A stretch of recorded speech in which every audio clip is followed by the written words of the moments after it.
Hello guys, අද පොඩි මිනි vlog එකක් තමා කරන්නේ. අපි සිරිපාදේ කරුණාකර එක සම්බන්ධව මේ ඉතින් ඔය විදිහට අපි සිරිපාදේ කරුණාකර නල්ලසන්නේ 8යි 30ට වගේ තමයි අපි පටන් ගත්තේ කරුණාකරන්න. මේකට ඉතින් මගේ වයිෆුයි එතකොට මගේ යාළුවා අයියාගේ වයිෆුයි සහභාගී වුණා. ඉතින් අපි කට්ටිය ඔය විදිහට සිරිපාදේ කරුණාකරන්න පටන් ගත්තා. ඉතින් අනේ මන්දා දැන් ගොඩක් අය බිස්නස් එකක් වගේ තමයි කරන්නේ මේ පහල. මොකද තැන තැන් වල එක එක දේවල් හදාගෙන මිනිස්සුන්ගෙන් බලෙන් වගේ පඬුරු සල්ලි ඉල්ලනවා. ඉතින් මගේ මතය යනවා මම නම් ඉතින් ඔය විදිහට අපි කරුණා කරා පොඩ්ඩක් සෙනග නම් වැඩි දවසක්.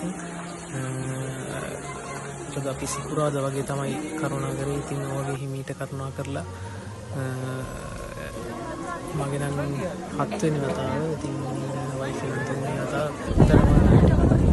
දවසක් වරක් මේ තියෙන අර නාය ගිහිල්ලා පෙරන පරණ පඩි පෙළ. ඉතින් අපි කොහමත් පාන්දර 1 වගේ වෙනකොට මළුව කිට්ටුවට ආවා. ඉතින් ඇවිල්ලා පොඩි විවේකයක් අරගෙන කෝපි එකක් බීලා තමයි මළුව වන්දනාමාන කරන්න ගියේ. ඉතින් එතනින් උඩට නම් වීඩියෝස් නැති වෙයි. මොකද එතනින් එහාට වීඩියෝස් ෆොටෝස් ගන්න තහනම් ඉඳලා ඔය විදිහට තමයි ඉතින් අපි මළුව කරුණා කරේ. ඊළඟට අපි පහන් පත්තු කරලා මල් පූජා කරලා හඳුන් කුල් පත්තු කරලා ඒ ආශිර්වාදය අරගෙන නැවතත් පහලට කරුණා කරන්න පටන් ගත්තා.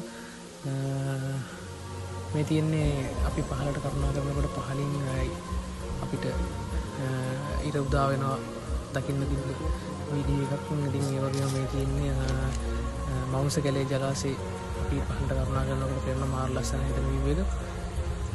ඉතින් ඔය විදිහට තමයි මේ 2026 අවුරුද්දේ සිරිපා කරුණාව අපි සිද්ධ කරේ. ඉතින් පහලට පයනකොට ලොකු වීඩියෝස් ප්‍රමාණයක් ගන්න නැහැ. ඉතින් හැමෝටම එහෙනම් බුදු සරණයි.